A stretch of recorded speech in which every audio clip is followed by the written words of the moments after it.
ధనుర్మాసంలో ముఖ్యంగా పాటించవలసిన నియమాలను గురించి తెలుసుకుందాం. ధనుర్మాసం 30 రోజులు కూడా తప్పనిసరిగా బ్రహ్మీ ముహూర్తంలోనే మనం నిద్ర లగవాలి. తెల్లవారుజామునే తలారా స్నానాన్ని ఆచరించాలి. అది కూడా చన్నీటి స్నానాన్ని ఆచరిస్తేనే ఉత్తమం. ఆరోగ్యరీత్యా ఎవరికైనా వీలు కాని వారు గోరువెచ్చని నీటితో స్నానం ఆచరించవచ్చును.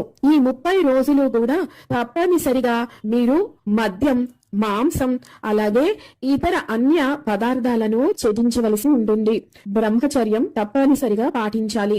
అలాగే పాలు, పెరుగు, నెయ్యను విసర్జించాలి. ప్రసాదాలలో మీరు స్వామివారికి నివేదన చేసినప్పుడు ఇతరులు మీకు ప్రసాదంగా సమర్పించిన వాటిల్లో ఇవి ఉన్నా మీరు స్వీకరించవచ్చు. ఎందుకంటే అది ప్రసాదం కాబట్టి.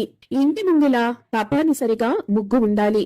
మీకు ఆవురేడ, గోమయం అందుబాటులో ఉంటే కొంచెమైనా తీసుకొచ్చి మీరు గొబ్బెమ్మలు చేసి ఆ ముగ్గులో పెట్టే ప్రయత్నం తప్పనిసరి